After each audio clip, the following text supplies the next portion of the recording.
Marcos capítulo 6, verso 1 a seguir. Quem achou, diga graças a Deus. Almeida Revista e Atualizada é a versão que estou usando agora. Tendo Jesus partido dali da onde? De Cafarnaum, da região do mar da Galileia, foi para a sua terra era Nazaré, e os seus discípulos o acompanharam. Chegando o sábado, passou a ensinar na sinagoga. Jesus ia à igreja, então ele foi à sinagoga, e muitos ouvindo-o se maravilhavam, dizendo: de onde vem a estas coisas? Que sabedoria é esta que lhe foi dada? E como se fazem tais maravilhas por suas mãos? Não é este o carpinteiro, filho de Maria, irmão de Tiago, José, Judas e Simão? E não vivem aqui entre nós suas irmãs? E escandalizavam-se nele. Jesus, porém, lhes disse: não há profeta sem honra, senão na sua terra, entre os seus parentes e na sua casa. Não pôde fazer ali nenhum milagre, senão curar uns poucos enfermos, impondo-lhes as mãos. Admirou-se da incredulidade deles, contudo, percorria as aldeias circunvizinhas a ensinar. Querido Deus, acabamos de ler a sua bendita e eterna palavra. Agora pedimos ao Senhor, fala aos nossos corações. Ganha o nosso coração para o Senhor uma vez mais.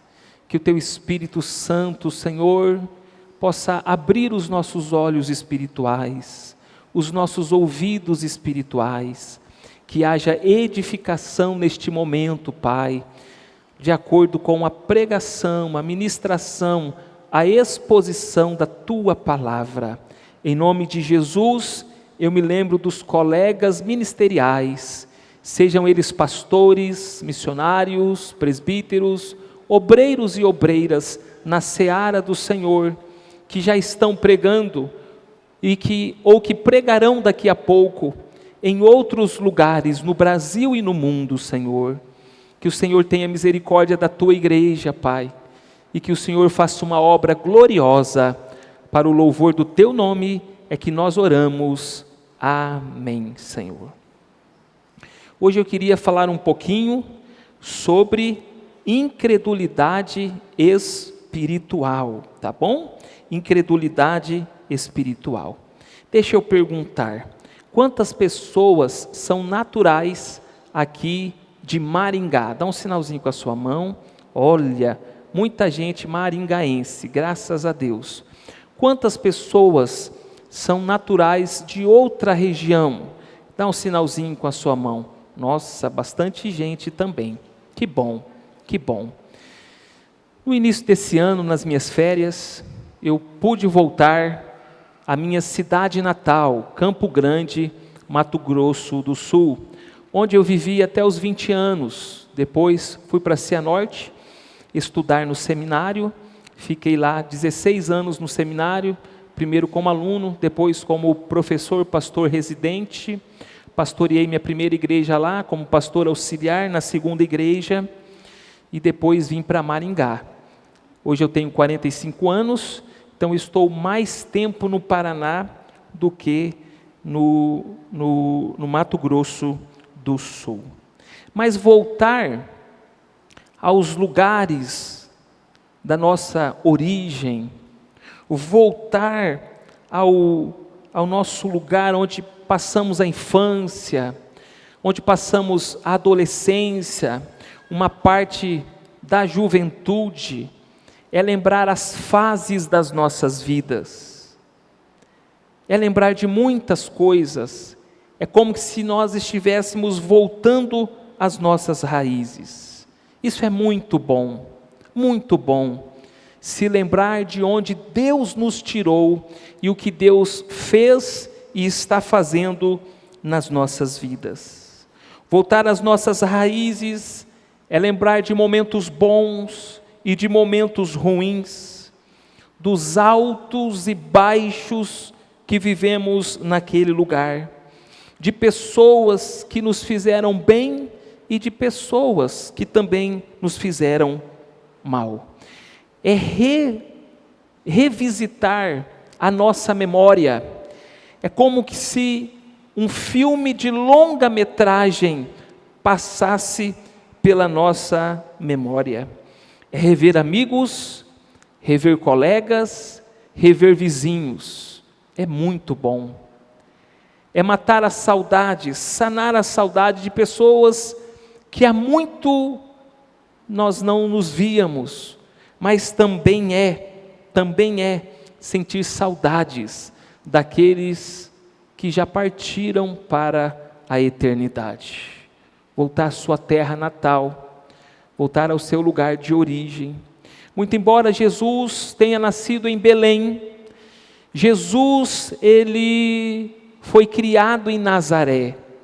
E o texto que a gente leu mostra Jesus, depois que exerceu um tempo de ministério, ali na região da Galileia, no mar da Galileia, seja do lado oeste ou seja do lado leste, seja em Gadara, Gerasa ou em Cafarnaum, o Senhor Jesus volta para sua cidade Nazaré, onde ele cresceu, desenvolveu sua infância, desenvolveu sua adolescência e uma parte da sua juventude.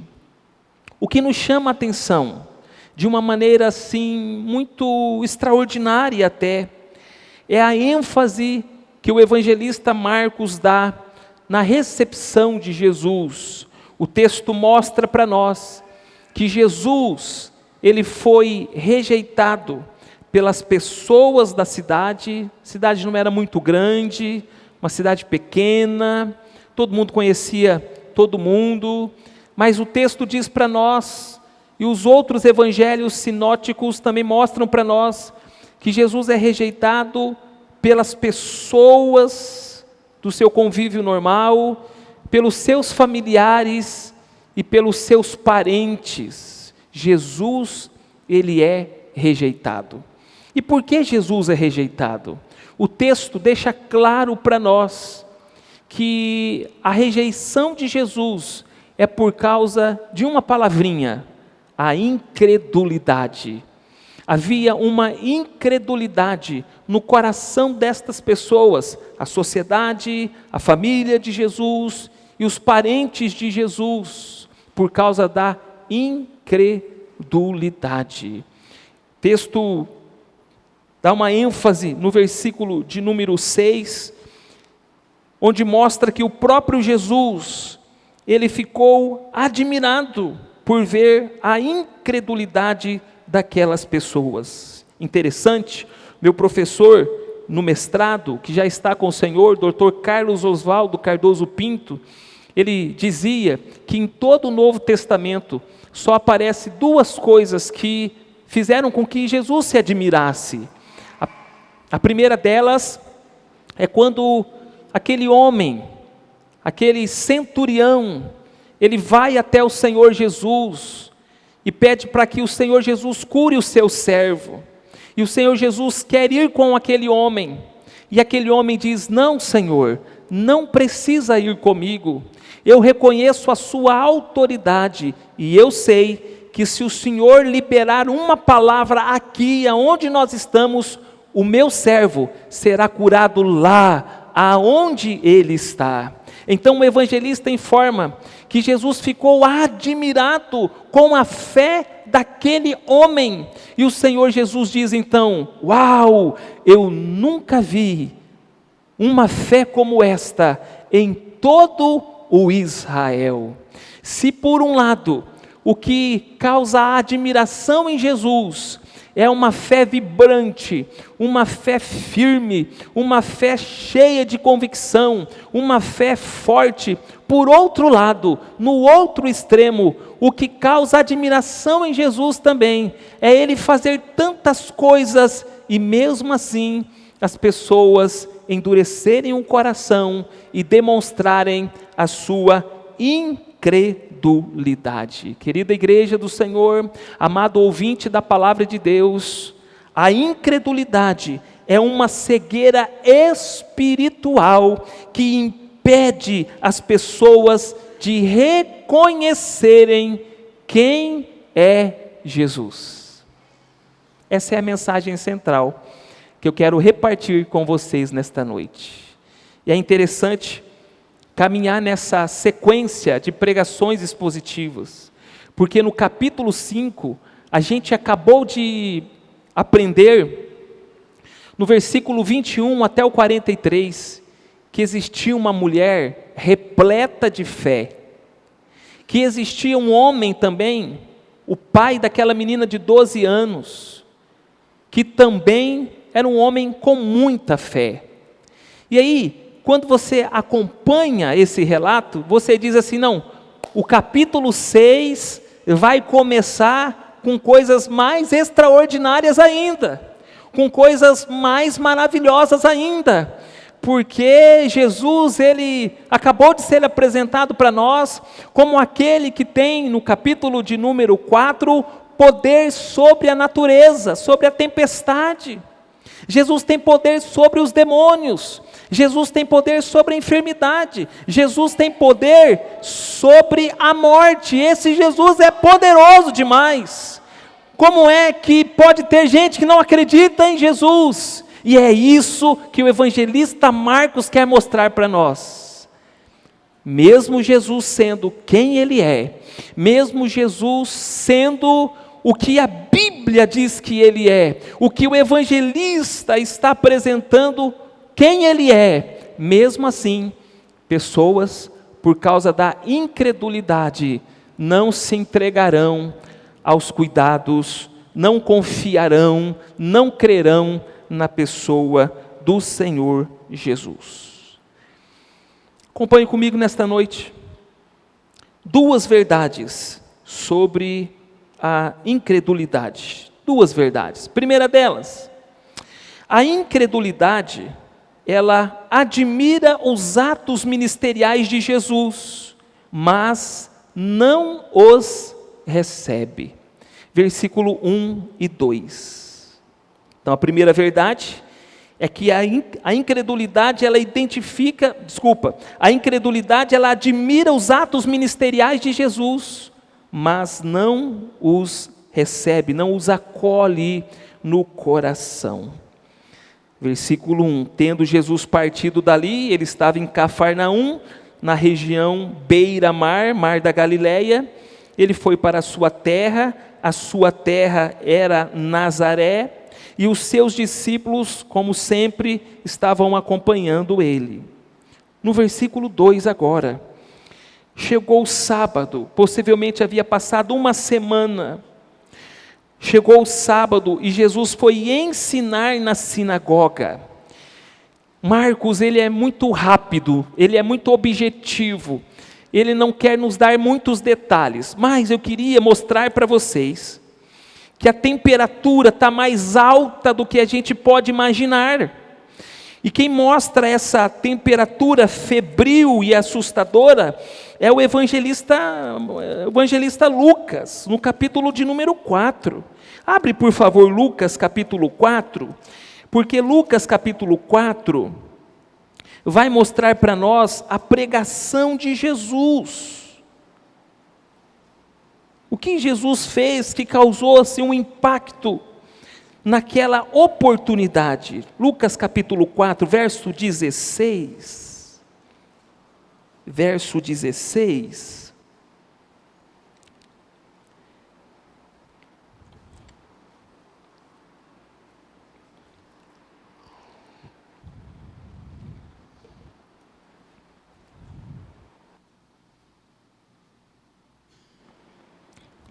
Amém?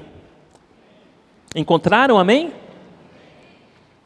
Indo para Nazaré, onde fora criado, entrou num sábado na sinagoga, segundo o seu costume. Era costume de Jesus ir à igreja, né?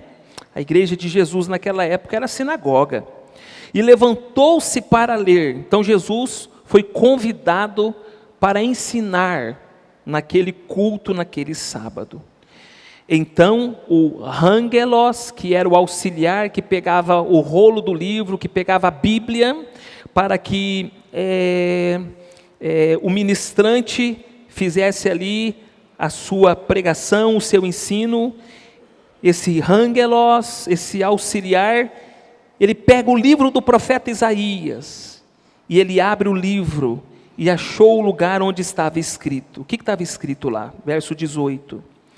O Espírito do Senhor está sobre mim, pelo que me ungiu para evangelizar os pobres, enviou-me para proclamar libertação aos cativos, e restauração da vista aos cegos, para pôr em liberdade os oprimidos, e apregoar o ano aceitável do Senhor. Verso 20, tendo fechado o livro, devolveu-o ao assistente e sentou-se. E todos na sinagoga tinham os olhos fixos ou fitos nele. Então passou Jesus a dizer-lhes: hoje se cumpriu a escritura que acabais de ouvir. Esse texto que foi lido é o texto de Isaías capítulo 61, versos 1, 2. E o pessoal está esperando uma pregação, o pessoal está esperando uma exposição, um ensino, e o ensino de Jesus é esse: hoje se cumpriu a escritura que acabais de ouvir. Jesus está dizendo, tudo que está escrito aí é sobre a minha pessoa, está diante dos olhos de vocês, o cumprimento dessa profecia do profeta Isaías. Verso 22, todos lhe davam testemunho e se maravilhavam das palavras de graça que lhe saíam dos lábios, e perguntavam: não é este o filho de José? Disse-lhe Jesus: sem dúvida citar-me-eis este provérbio: médico, cura-te a ti mesmo. Tudo o que ouvimos ter se dado em Cafarnaum, faze-o também aqui na tua terra. E prosseguiu: de fato vos afirmo, que nenhum profeta é bem recebido na sua própria terra.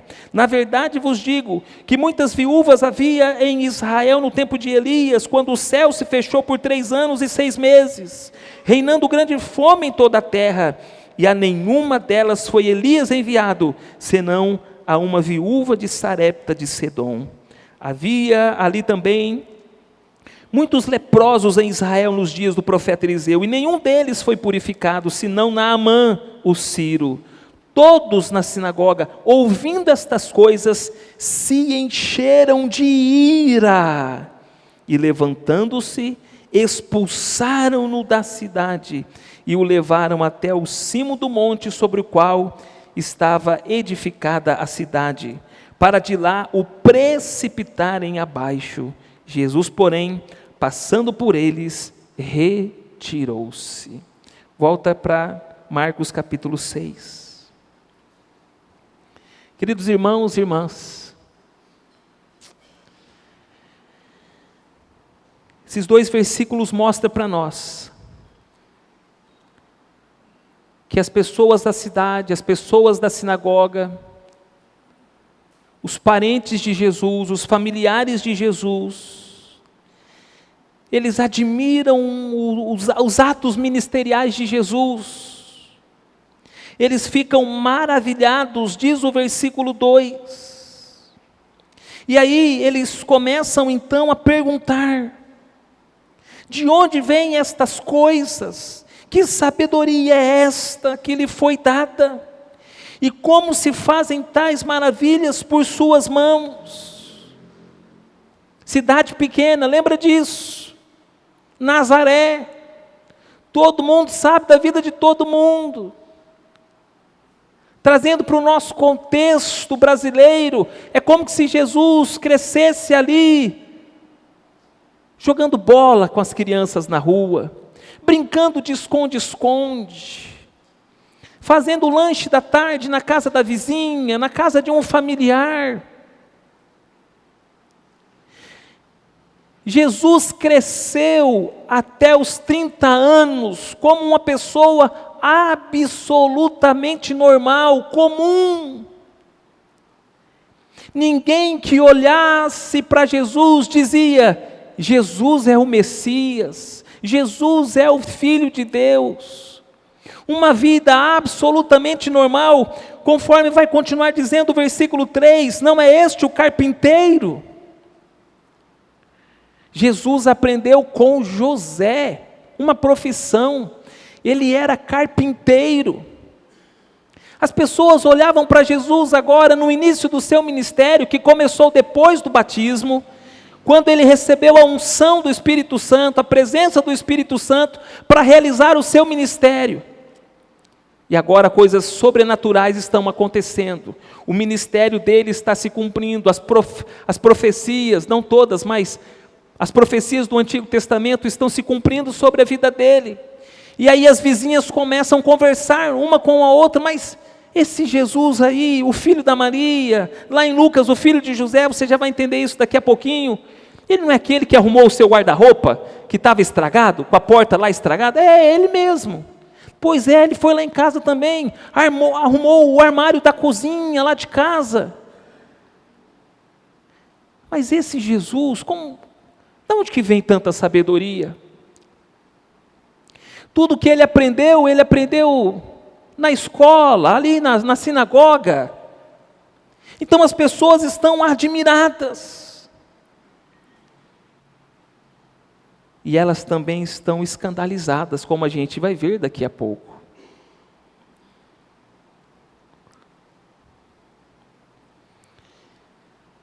A incredulidade, querida igreja do Senhor, ela é terrível.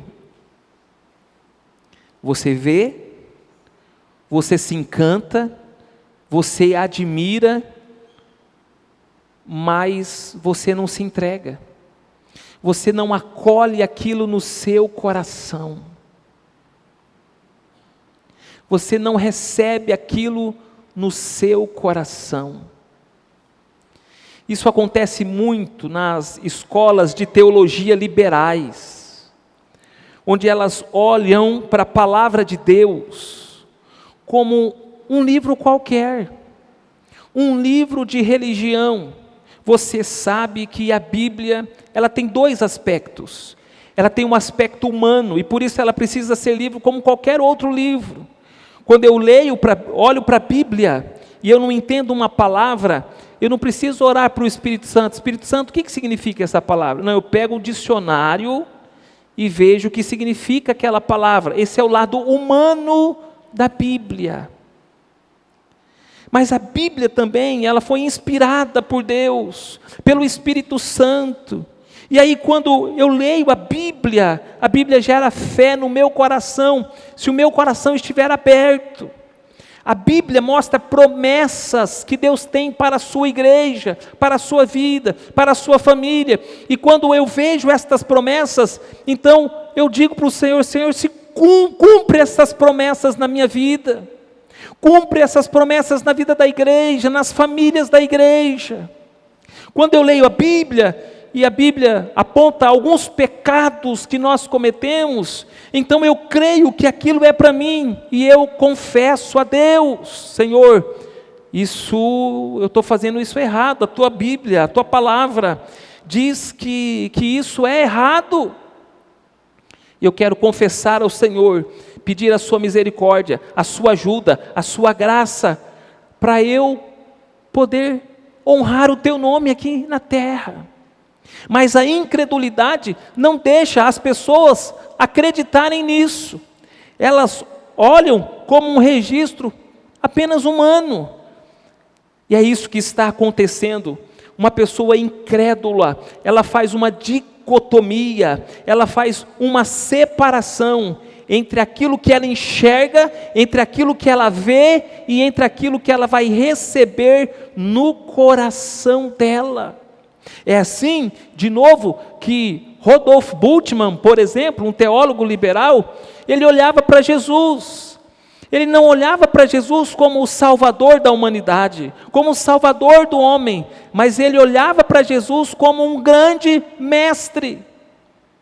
É assim, por exemplo, que os muçulmanos olham para Jesus como um grande profeta de Deus que passou aqui pela terra. Mas, irmãos, graças a Deus, que o próprio Espírito Santo dele trabalha em muitos corações, e quando o Espírito Santo trabalha em nossos corações, ele remove a incredulidade e nos dá uma fé, uma confiança, uma crença em Jesus, em sua palavra, na oração, num culto como este, e nós cremos mesmo que estamos na presença de Deus, oferecendo a ele o nosso culto, o nosso louvor, a nossa adoração, oferecendo a ele tudo aquilo que ele é digno dentro dos moldes de um culto. Nós cremos, graças a Deus, a incredulidade foi removida do nosso coração e agora nós aceitamos aquilo que é de Deus para as nossas vidas, para a nossa igreja, para a nossa família, para a nossa casa, para a glória de Deus, aleluia.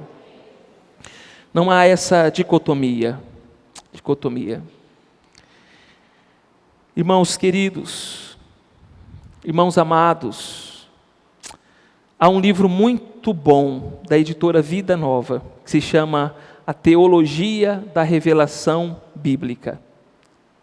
Esse livro é fantástico porque ele nos ensina que não há separação entre a Bíblia, que é a palavra de Deus, e o próprio Deus.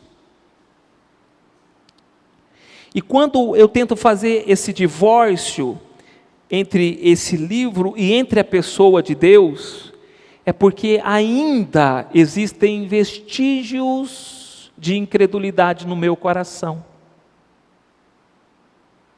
O que Deus espera de mim e de vocês? Deus espera que nós, do mesmo jeito que eu acredito em Deus Pai, em Deus Filho, em Deus Espírito Santo, de igual modo eu acredite na palavra dEle, na mensagem que Ele deixou registrada para os seus filhos na face da terra. Não pode existir dicotomia. A verdadeira fé, ela não é como um self-service, onde eu entro no restaurante e eu digo, isso aqui eu quero para mim, isso aqui eu não quero não, isso aqui eu estou de dieta, isso aqui eu não vou comer, isso aqui eu vou comer. Não é assim na fé verdadeira. A fé verdadeira abraça toda a palavra de Deus para a vida dela. A fé verdadeira, conforme eu disse há pouco, ela crê em tudo, ela crê nas promessas, ela crê nos mandamentos, ela crê no perdão, ela crê nas doutrinas essenciais para a nossa salvação e para o nosso relacionamento com Deus. Por isso, mais uma vez, nós salientamos, destacamos, enfatizamos que você precisa ler a Bíblia. Porque é lendo a Bíblia que eu conheço Deus e a vontade dEle para a minha vida. A revelação de Deus está aqui, irmãos, de Gênesis a Apocalipse. Se a incredulidade não está reinando no meu coração, eu terei desejo de conhecer a Deus na palavra, na oração, na comunhão com os irmãos, nos cultos de louvor, adoração e edificação. Que a incredulidade não ganhe o nosso coração. Quando há incredulidade, irmãos, nós perdemos muito. Nós perdemos muito. A gente vai ver isso no texto. Quem está entendendo, diga graças a Deus. Segunda verdade sobre a incredulidade que aparece nesse texto. Se em primeiro lugar a incredulidade admira os atos ministeriais de Jesus, mas não os acolhe, os recebe no coração. A segunda verdade mostra que a incredulidade identifica a pessoa de Jesus, mas não honra a unção de Deus sobre a vida de Jesus. O verso 3 vai continuar dizendo: mas não é este o carpinteiro? Identificar a profissão de Jesus, a formação de Jesus. Não é este o filho de Maria? Você percebe? Lá em Lucas quer associar Jesus ao pai que ensinou a profissão de carpinteiro. Agora, Marcos, ele quer destacar aqui, fazendo a citação de Maria, ele quer destacar uma injúria que acontecia no Oriente Antigo. Que injúria que era essa? Quando você queria desprezar alguém, quando você queria marginalizar alguém, você não dizia que ele era filho do João, filho do pai, mesmo que o pai não estivesse mais, que o pai estivesse morto. O que você faria então, se você queria menosprezar, humilhar, marginalizar uma pessoa? O que você fazia? Você chamava ele pelo nome da mãe. Não é esse o filho de Maria? Isso era uma maneira de injuriar, de desprezar as pessoas naquela época. E é interessante que aqui é a última vez que aparece a menção da mãe de Jesus, de Maria. Nós admiramos Maria, foi uma mulher agraciada por Deus, separada por Deus, uma serva de Deus. E eu entendo que a maior função dela, depois de gerar Jesus no poder do Espírito Santo, está registrada lá em João capítulo 2, quando ela diz para os discípulos que estão ali, para as pessoas que estão ali, ela diz: fazei tudo o que Jesus vos mandar. Eu acho que essa é o grande ensino e contribuição de Maria, depois que ela gera Jesus. Só isso.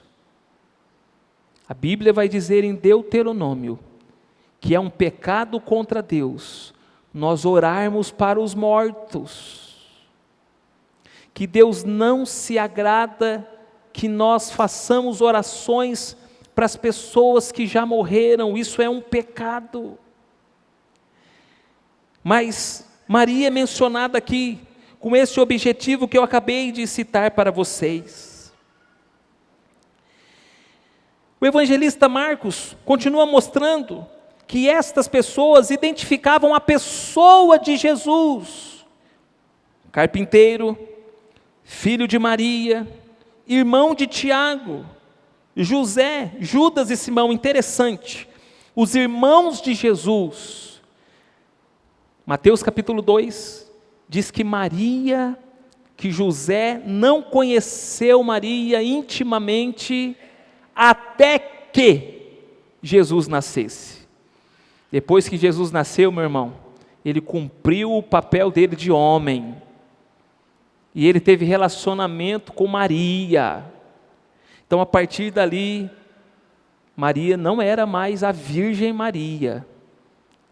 E aqui no texto deixa claro para nós, que Jesus teve outros irmãos. Interessante que esses irmãos, pelo menos 4 deles aqui, têm os nomes das tribos de Israel. Tiago é Jacob, Jacó no hebraico. Então o patriarca Jacó. Depois José, que é filho de Jacó. Depois Judas, que é uma referência a Judá, também filho de Jacó. E também depois Simão, que é uma outra tribo de Israel. Mas não para aí. Eles continuam dizendo: e não vivem aqui entre nós suas irmãs? Pessoal, ele não é gente como a gente? Como é que pode ele agora estar com essa popularidade toda? Como é que ele pode arrastar multidões? O que aconteceu com ele? Versículo 3 continua dizendo, encerra dizendo, e escandalizavam-se nele. A palavra grega aqui é escandalizo, que significa que eles ficaram com muita inveja de Jesus. E a palavra mais forte ainda, representa que eles viraram as costas para Deus. Viraram as costas para o próprio Deus. Irmãos, é impressionante como isso acontece na nossa vida também. Como a inveja, o ciúme, essa obra da carne que está em todo o coração aqui nessa noite, pela graça de Deus não se manifesta, mas está lá dentro. É impressionante quando uma pessoa vai se destacando, quando uma pessoa vai prosperando, quando uma pessoa ela vai brilhando mais do que as outras, como surgem pessoas invejosas. Mas por que tinha que ser com ele? Usando a linguagem da psicologia, parece-nos que o pessoal de Nazaré tinha uma fama de uma baixa autoestima muito grande. Há até um ditado popular nas Escrituras, quando alguém apontou para Jesus, dizendo que Jesus era de Nazaré, disseram sobre esta cidade, pode vir alguma coisa boa lá de Nazaré? Pode, se Deus abençoar, pode. Se Deus escolher, pode. Se Deus separar, pode.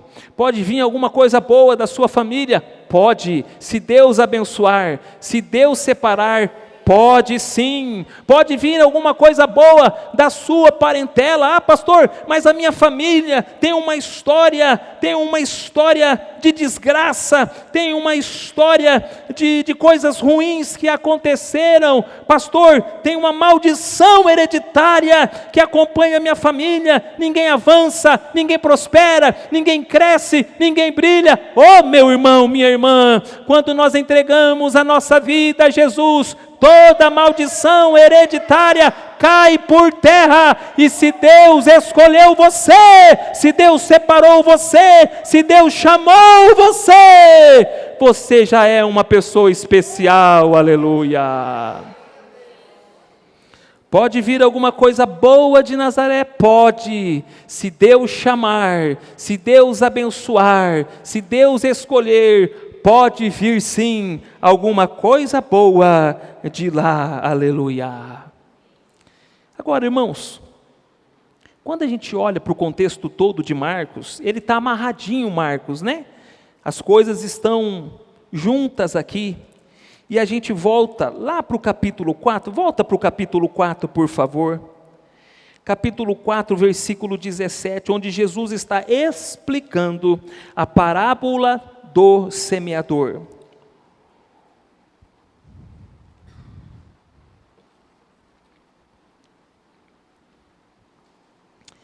Jesus está explicando a parábola do semeador. 4,17, quem achou, diga graças a Deus. Mas eles não têm raiz em si mesmos. As pessoas que recebem a palavra de Deus, deixa eu só ler o 16 para a gente entender melhor. Semelhantemente, são estes os semeados em solo rochoso, os quais, ouvindo a palavra, logo a recebem com alegria. Quer dizer, lá na sinagoga, todo mundo escutou o ensinamento, todo mundo sabe que Jesus está fazendo sinais, prodígios e maravilhas, todo mundo se alegra.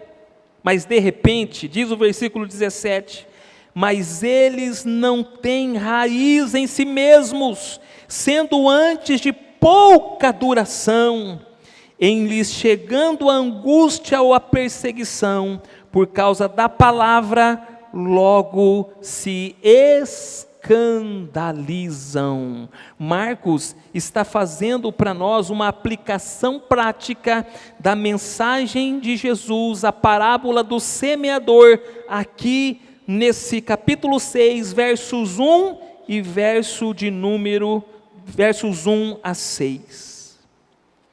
Verso 5.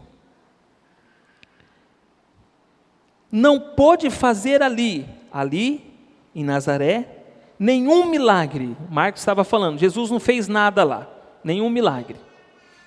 Aí ele vai corrigir o que ele estava falando. Se não curar uns poucos enfermos, impondo-lhes as mãos. Lembra lá do capítulo 5? Quando Jairo foi até Jesus. Jesus, vem onde está a minha filha e coloca as mãos sobre elas. Aquela ideia de que Jesus tem autoridade e aonde Jesus quer, Ele coloca as mãos e Ele faz o milagre segundo a vontade boa, perfeita e agradável dEle.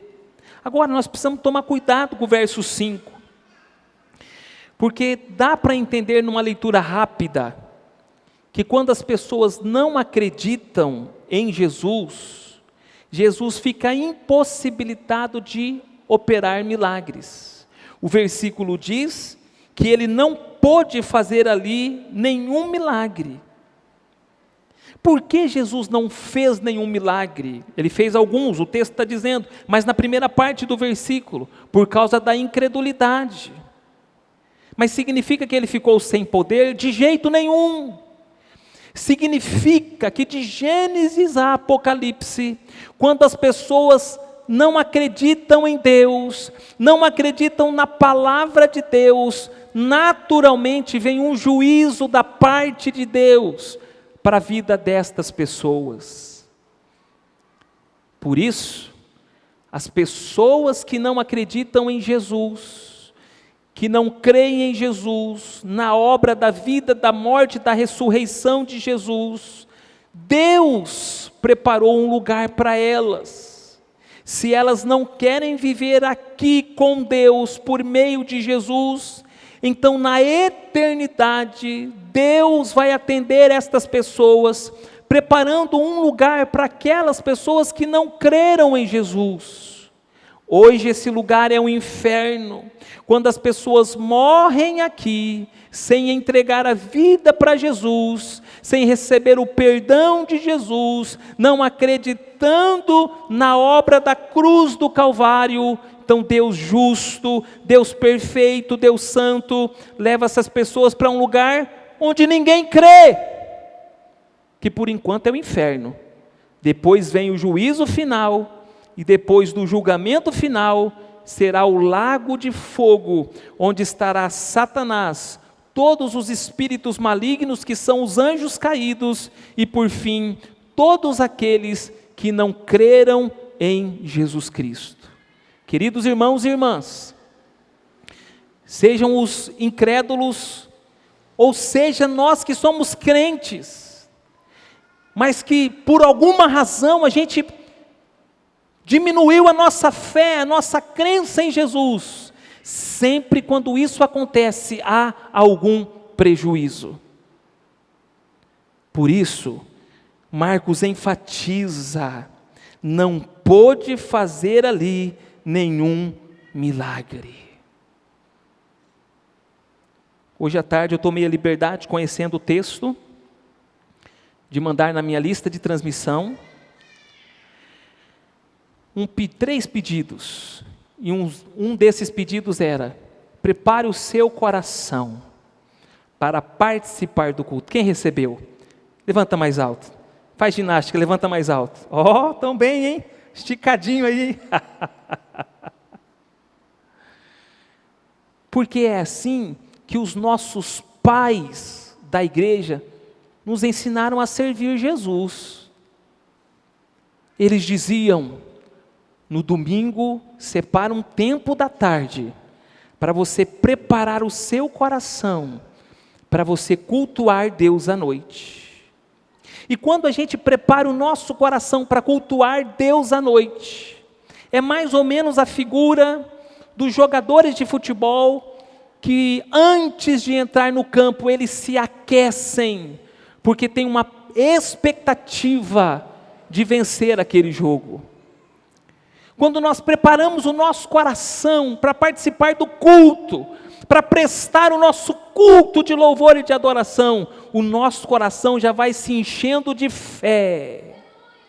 E nós vamos dizer para Deus: Deus, fala comigo nessa área hoje. Senhor, eu creio que hoje, lá na igreja, onde o teu povo estiver congregado, eu creio que o Senhor pode fazer sinais e maravilhas.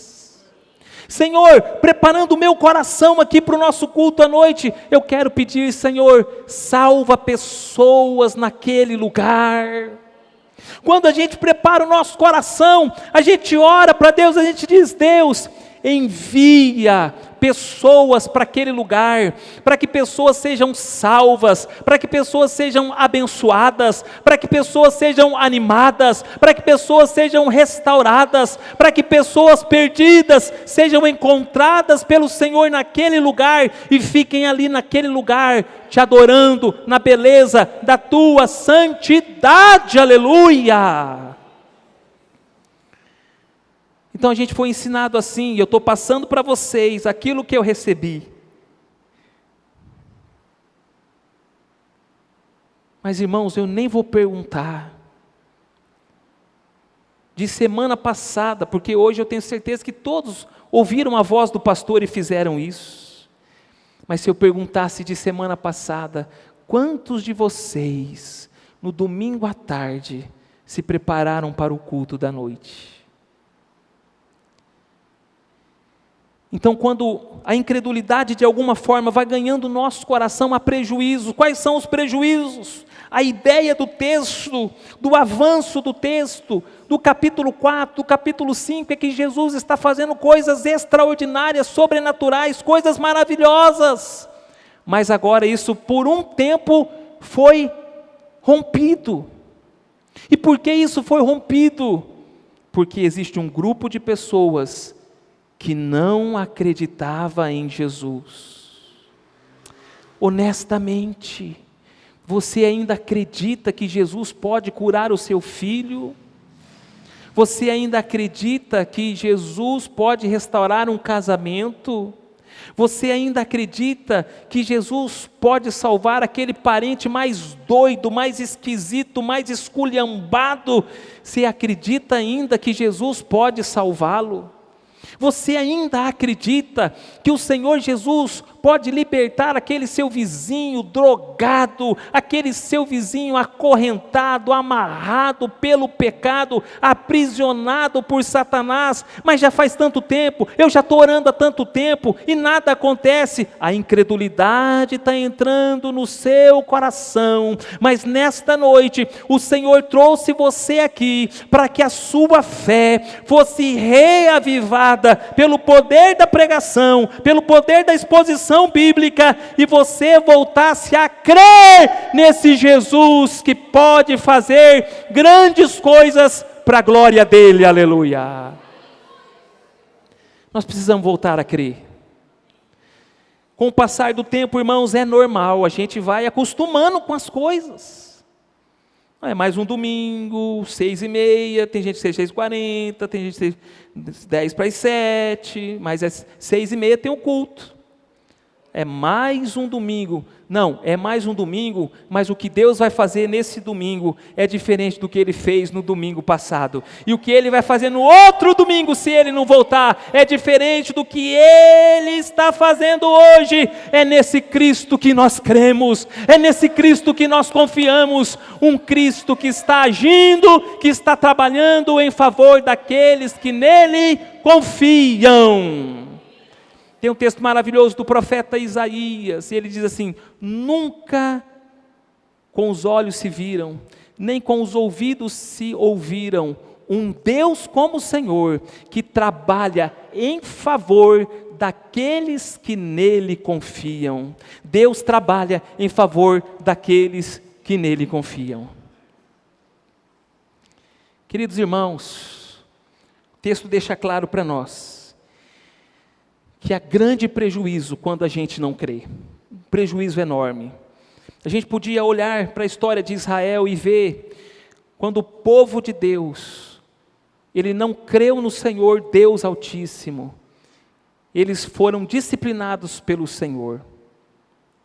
E porque eles não acreditavam que Deus ia dar a terra prometida para eles, que em 40 dias eles poderiam tomar posse da terra, Deus disse para eles: por causa da incredulidade no coração de vocês, vocês ficarão de disciplina o equivalente de 1 ano por um dia. Se vocês não acreditaram que eu poderia fazer em 40 dias, então agora vocês ficarão no deserto durante 40 anos. Outra disciplina, porque eles não acreditavam no Senhor. Deus disse: quem tem 20 anos para cima não entrará na terra prometida. Vocês não acreditam na minha palavra, por isso vocês não acreditam em mim. Lembra da dicotomia? Não tem dicotomia entre a palavra de Deus e entre Deus, porque vocês não acreditam na minha palavra. Vocês serão disciplinados e vocês não desfrutarão das bênçãos prometidas na terra de Canaã. Meu irmão e minha irmã, que Deus nos ajude a perceber a incredulidade no nosso coração, e nós confessarmos essa incredulidade, e voltarmos para as Escrituras, e voltarmos para a oração, e voltarmos para os meios de graça, a Santa Ceia, e voltarmos para o meio de graça, a oração, para a gente se fortalecer na nossa fé. Quem diz amém para essa palavra? Chuta a incredulidade daí. Chuta. Agora, enquanto o ministério de louvor se aproxima aqui, eu queria deixar bem claro a diferença entre dúvida e incredulidade. Então, no ano passado, no dia 13 de maio de 2022, eu escrevi um texto, e nesse texto eu tratei sobre qual a diferença entre dúvida e incredulidade. Porque tem gente que tem dúvida, mas não é incrédulo. Então há uma diferença. Quero ler para vocês. Qual a diferença entre dúvida e incredulidade? A dúvida é a fraqueza da fé. Talvez a sua fé está fraca. A incredulidade é a ausência da fé. Todo crente em sua jornada de fé, mais cedo ou mais tarde, ele vai duvidar, faz parte da nossa caminhada de fé. O apóstolo Tomé creu em Jesus, mas duvidou. O pai da fé, Abraão, creu, mas teve dúvidas. Por outro lado, o sinédrio foi incrédulo, pois a fé em Jesus estava ausente. O próprio Saulo, em sua incredulidade, isto é, na ausência de fé em Jesus, perseguia a igreja de Jesus e matava os cristãos. Para o incrédulo, a única solução é a graça de Deus, que concede a fé salvadora, pois a fé é um dom de Deus. Efésios 2:8. Com fé, oremos pelos incrédulos. Para o crente duvidoso, pois é a fé fraca, a solução é a meditação nas Escrituras e a oração fundamentada nas Escrituras, pois a fé é nutrida pela palavra de Deus. Jesus disse: não só de pão viverá o homem, mas de toda palavra que procede, que sai da boca de Deus. Como o pai necessitado, lá de Marcos capítulo 9, onde nós vamos chegar daqui uns dias, muitas vezes nós precisamos orar: Jesus, eu creio, mas me ajuda na minha falta de fé. Dúvida ou incredulidade? Qual a diferença? A dúvida é a fraqueza da fé, a incredulidade é a ausência da fé. Amém? Nesta noite nós aprendemos, irmãos, que a incredulidade é uma cegueira espiritual, que impede as pessoas de conhecer quem é Jesus. E nós mostramos duas verdades sobre a incredulidade. A primeira delas é que a incredulidade admira os atos ministeriais de Jesus, mas não os acolhe, não os recebe. Em segundo lugar, a segunda verdade sobre a incredulidade mostra que a incredulidade identifica a pessoa de Jesus, mas não honra a unção de Deus sobre Jesus. Eles não receberam Jesus como um profeta ungido da parte de Deus. Eu queria convidar você para nós cantarmos um hino maravilhoso, 322 do Inário Aleluia, que fala sobre a nossa fé. E ao cantarmos esse hino, nós vamos pedir ao Senhor que Ele fortaleça a nossa fé e que a incredulidade nunca venha ganhar o nosso coração. Fiquemos em pé e louvemos ao Senhor para depois orarmos uma vez mais.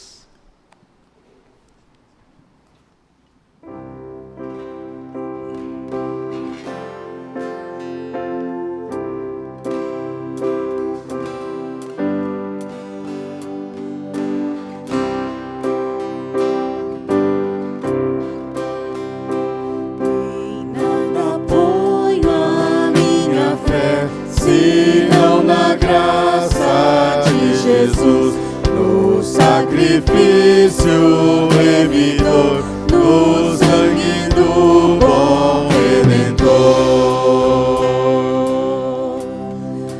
A minha fé e o meu amor estão firmados no Senhor, estão firmados no Senhor. Se não posso a face ver, na sua graça vou viver, em cada transe a suportar, sempre de nele confiar. A minha fé e o meu amor estão firmados no Senhor, estão firmados no Senhor. Seu juramento é muito leal, abriga-me no temporal. Ao vir cercar-me a tentação, é Cristo a minha salvação. A minha fé e o meu amor estão firmados no Senhor, estão firmados no Senhor. Quando o clarim ao fim soar, irei com Ele me encontrar e gozarei da redenção com todos que no céu estão. A minha fé e o meu amor estão firmados no Senhor, estão firmados no Senhor. Oremos ao Senhor, queridos irmãos. Senhor, nós precisamos da fé verdadeira, e a fé verdadeira é um dom de Deus para as nossas vidas. Isso não significa que a nossa fé não será atacada, que a nossa fé não pode ser confundida, que a nossa fé não pode ser abalada, mas é por isso que o Senhor levantou a igreja na face da terra, para que pelos meios de graça, Senhor, nós sejamos fortalecidos na nossa fé, nós sejamos amparados, socorridos na nossa fé. Eu oro, ó Deus, nesta noite, pelos meus irmãos, pelas minhas irmãs e sobretudo por mim mesmo, para que a nossa fé seja fortalecida em Cristo Jesus. Que os olhos da nossa fé contemplem a Cristo e jamais duvide da graça e da misericórdia maravilhosa dele, derramada na cruz do Calvário. Eu peço ao Senhor, ó Deus, que o Senhor possa conceder nesta noite às pessoas que nos ouvem o dom da fé, e que haja no coração delas o desejo, Senhor, de te servir, de te adorar, de se entregar completamente aos cuidados do Senhor. Ó Deus maravilhoso, que haja salvação nesta noite, um novo nascimento, uma regeneração. Ó Deus, que nesta noite, Senhor, a fé genuína possa brotar nos corações, e haja então fome pela Tua Palavra, fome pela oração, fome pela participação nas reuniões da igreja, e que o Senhor possa ser em tudo glorificado. Ó Deus, nos ajuda, Senhor, nas nossas lutas, nos ajuda, Senhor, com muita fé, a vencermos os desafios da vida. O Senhor dos exércitos está conosco, o Deus de Jacó é o nosso refúgio, o Senhor é o nosso pastor e nada nos faltará. Aquele que habita no esconderijo do Altíssimo, a sombra do onipotente Deus descansará. Bendito seja o nosso Deus e Pai de nosso Senhor e Salvador Jesus Cristo, que já nos abençoou com toda sorte de bênçãos nas regiões celestiais. Aleluia. Que a nossa semana, Senhor, seja uma semana de vitória, seja uma semana de conquistas, seja uma semana de submissão à Tua vontade. Que esta semana seja uma semana de experiências com o Senhor, de crescimento espiritual. Abençoe quem vai viajar e quem está voltando de viagem. Livra do mal e do maligno. Abençoa também quem vai comprar e quem vai vender. Abençoa os negociantes, os comerciantes. Abençoe os profissionais liberais. Abençoa os funcionários públicos. Abençoe, Senhor, os empregados comuns. Ó Deus maravilhoso, que a Tua bênção esteja sobre o Teu povo. E agora, amada igreja de Jesus, que adorou a Deus, que louvou a Deus, que foi edificada pela palavra de Deus, que o amor de Deus, o nosso eterno Pai, que a graça e a paz de nosso Senhor e Salvador Jesus Cristo, que os dons e as consolações, o fruto do Santo Espírito de Deus, sejam sobre cada um de nós e sobre todo o povo de Deus, espalhados sobre a face da terra, desde agora e pelos séculos dos séculos. Quem recebe, diga amém. Cumprimente seu irmão com a paz do Senhor Jesus. Se tiver liberdade, dá um abraço nele. Muito obrigado, visitantes, convidados. Deus abençoe a todos. Vão em paz na presença de Jesus.